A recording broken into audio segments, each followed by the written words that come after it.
بسم اللہ الرحمن الرحیم۔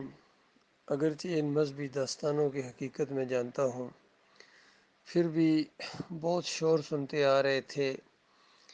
کہ کربلا میں پانی بند کر دیا گیا، کھانا بند کر دیا گیا، بچوں اور خواتین اور کسی کو بھی چھوڑا نہیں گیا، لحاظ نہیں کیا گیا، اور اس کے سوگ میں یہ جنہوں نے خود کیا تھا ان کی اولاد عرصہ دراز سے اپنے آپ کو مارتی اور پیٹتی نظر آ رہی ہے۔ لیکن موجودہ حال جو وہاں بنا ہے فلسطینیوں کے ساتھ، وہ تو آنکھوں کے سامنے ہے، لیکن کوئی مسلم ممالک جرأت نہیں کر پا رہا ہے، اور سب تماشائی بنے ہوئے ہیں، تماشائی بنے ہوئے ہیں کوفیوں کی طرح۔ بالکل آج ان مسلمان ممالک کی جو مذہبی حقیقت ہے، شرعی حیثیت ہے، وہ بالکل کوفیوں کی طرح، جس طرح انہوں نے غداری کی تھی، دھوکہ دیا تھا نواسہ رسول صلی اللہ علیہ وآلہ وسلم کو، فریب دیا تھا، بالکل اسی طرح یہ سارے اسلامی ممالک اسلام کو، ایمان کو، عقیدے کو فریب دینے کی کوشش کر رہے ہیں، اور اللہ کی یہ بات پوری طرح ان کے اوپر فٹ آ رہی ہے۔ وَمِنَ النَّاسِ مَن يَقُولُ آمَنَّا بِاللَّهِ وَبِالْيَوْمِ الْآخِرِ وَمَا هُم بِمُؤْمِنِينَ يُخَادِعُونَ اللَّهَ وَالَّذِينَ آمَنُوا وَمَا يَخْدَعُونَ إِلَّا أَنفُسَهُمْ وَمَا يَشْعُرُونَ کہ لوگوں میں سے بے شمار ایسے ہیں جو دعویٰ تو کرتے ہیں کہ ہم ایماندار ہیں، ہم مسلمان ہیں، جی نام ان کا مسلم ہے، اور پھر یہ فرقوں کے اندر بٹے ہوئے ہیں، خالص دنیا دار ہیں، اور ایمان عقیدے کی نہ صرف یہ کہ سمجھ نہیں ہے، بلکہ ایمان اور عقیدہ وہ جو اسلام کی بنیاد ہے، اس کے یہ دشمن بنا دیے گئے، ان کی عظیم اکثریت اس کی دشمن بنا دی گئی ہے۔ یہ بات اگر ایمان عقیدے کی بات کسی پلیٹ فارم پر کسی جگہ سے اگر چھیڑو تو آج کا یہ دانشور ہے، یہ اس کو سب سے زیادہ غیر ضروری بات اور سب سے زیادہ یعنی فتنے فساد والی بات اس کو کہتا ہے، اور کہتا ہے اگر یہ ایمان عقیدے کی بات سامنے لاؤ گے تو پھر تو افراتفری پھیل جائے گی۔ تو ایسا لگتا ہے کہ ابھی ایسا پوری دنیا میں افراتفری کوئی نہیں ہے، اس سے زیادہ بڑی افراتفری کیا ہوگی؟ آسمان سے تمہارے اوپر میزائلوں کی بارش ہو رہی ہے، اللہ کا غصہ تمہارے اوپر رک ہی نہیں رہا ہے، فریب کارو۔ تمہارے اوپر قرآن کی وہ دوسری آیت سورہ یوسف کی بھی پوری طرح فٹ آتی ہے، وَمَا يُؤْمِنُ أَكْثَرُهُم بِاللَّهِ إِلَّا وَهُم مُشْرِكُونَ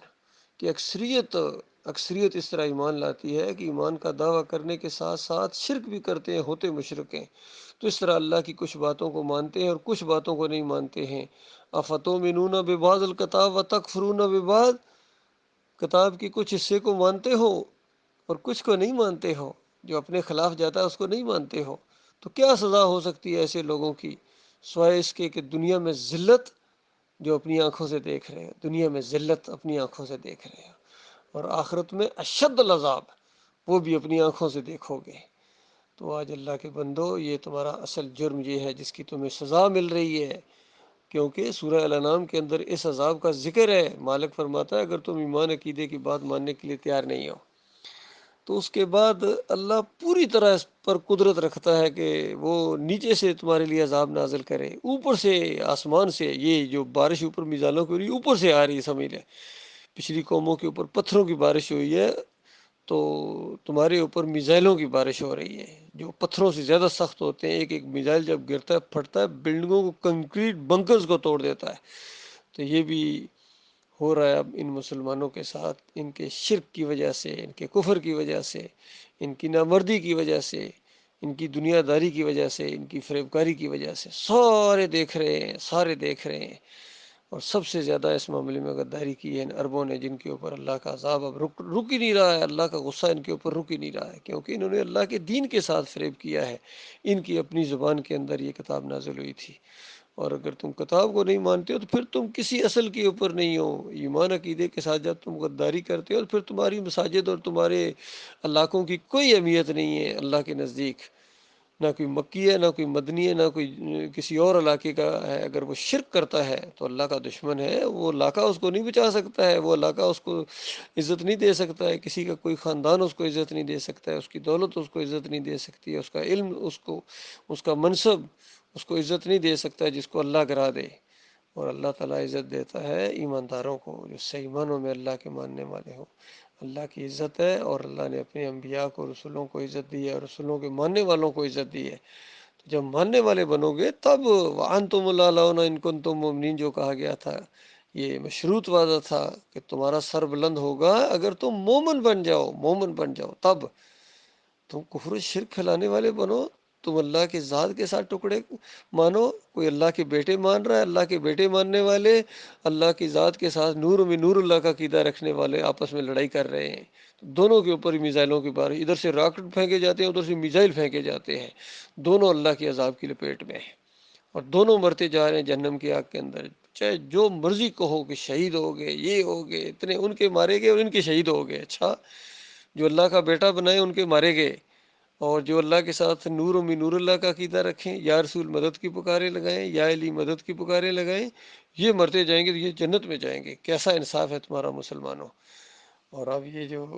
جنگ پھیلتی چلی جا رہی ہے، یہ اللہ کا عذاب ہے جو پھیلے گا تمہارے اوپر، زمین والوں، تمہارے اوپر اللہ کا عذاب آ رہا ہے تمہارے شرک کی وجہ سے، اللہ کے ساتھ بے وفائی کی وجہ سے، اللہ کے ساتھ غداری کی وجہ سے، اور قبریں پوجو، اور مزار بناؤ، اور گنبد پوجو،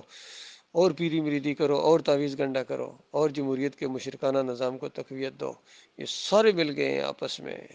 لہٰذا ان کی کوئی حیثیت نہیں ہے، کوئی ان کے اوپر ذرا برابر اللہ کو ترس نہیں آ رہا ہے، بلکہ اللہ کے عذاب کا کوڑا ان کے اوپر بڑھتا چلا جا رہا ہے۔ اللہ یہ کہ یہ توبہ کریں، جو زندہ ہیں یہ توبہ کریں، خالص توبہ کریں اپنے مالک اور خالق سے، گڑ گڑائیں کہ مالک بھول ہو گئی، انہیں مولویوں اور پیروں نے، انہیں سیاسی لوگوں نے ہمیں یہاں تک پہنچا دیا۔ سب سے پہلے کفر و شرک کو ختم کریں، یہ مزار گرائیں، یہ پیری مریدی ختم کریں، عرس اور میلے ختم کریں، چادریں چڑھاوے اور گنبد ختم، کوئی ایک گنبد بھی نہ رہنے دیں اپنے علاقے کے اندر، قبریں بالکل کچی ہوں، کسی کے اوپر گنبد نہ بنے۔